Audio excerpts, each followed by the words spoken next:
What most people never do is take the time just to get quiet and listen and really think about what is occurring in their lives, listen for guidance to evaluate what's going on in our lives. We think we have all the answers, and the reality is most of the time we don't, because we don't listen to get the answers. My favorite example of that is I love to play Trivial Pursuit. Okay. All right. Fun game. Yeah. And how many times, and I gather you play Trivial Pursuit?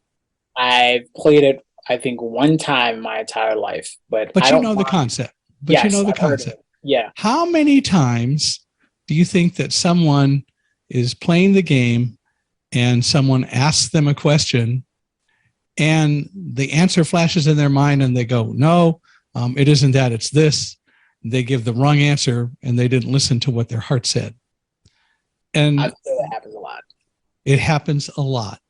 Mhm. And it's one of those things where we don't learn to listen to the voice in us that's guiding us. And we've talked about that on this podcast before. And I don't think that's crazy. I don't think it's hokey. The reality is, one of the things that I've begun to do of late is to start to write a book, and it's now gone to the publisher with our first draft, trying to teach people how to control fear. Because I worked in doing some things prior to September 11th that helped me create a mindset so that I wasn't at all afraid on September 11th. I observed things. There were a variety of things that happened. And I've talked about not being afraid, but I've never taught people how to not be afraid. Or I should rephrase that, how to control their fear and use the fear in a positive way rather than, as I put it, being blinded by fear. And it's all about, in large part, listening to your guidance, the voice in you, the voice that's around you, and really recognizing that you can truly move forward and you can truly go through this world without being afraid and have a meaningful life if you look for guidance.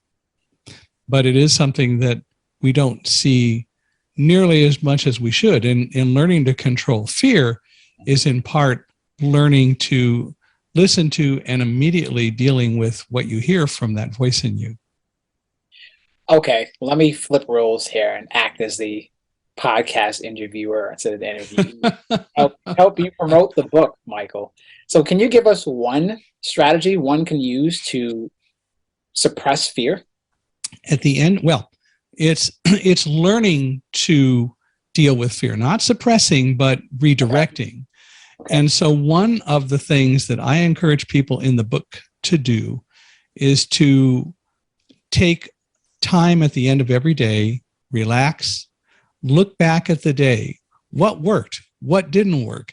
And even the things that went well, what could you have done to make them go better? And the things that didn't go well, why didn't they go well? Don't beat yourself up over it. Don't become afraid because it didn't work. What can you learn from it so you won't do that again? And those kinds of exercises and practices, if you put them to use in your life, will help you deal with whatever comes along. And specifically, I deal with the unexpected life challenges that suddenly we get and we face. Okay. September 11th is a perfect example. And the reality is that you, as an individual, can learn not to be afraid of whatever is going on. Yeah, the building could have collapsed and there's nothing I could do about that. But the building hadn't collapsed by the time we felt the building stop moving. But other things were going on that told me that whatever was occurring wasn't such an imminent danger to us that we needed to panic. And also, panic wouldn't work anyway, because even if we ran to the stairs and started running down the stairs and everybody was running down the stairs, people would have been killed. So it's all about internalizing and really listening to that voice. That is a really good strategy and solution, Michael. It makes a lot of sense, especially both the quiet time aspect and the learning to trust the inner witness within you. I think that's, as you mentioned, I think a lot of people don't realize that's another value of Christianity. Like it's that inner God within you that Jesus actually put it within all of us that often lies dormant is awakened and start giving you all sorts of direction and instruction, especially in times of fear. So Yeah. that's a really good point. I actually look forward to seeing that book. What's the title? Well, the working title right now is called A Guide Dog's Guide to Being Brave, because we talk a lot about working with animals and so on as part of it. And I'm having had 8 guide dogs, got to have the dog influence in there. So it's important to have that in there. So whether that will be the final title when the publisher's done with it, it's hard to say, because when we did Thunderdog, my first book, which was a #1 New York Times bestseller about September 11th in my life, I wanted to call it Forward, and the publisher said, no, we should call it Thunderdog because the dog aspect will help it sell more copies.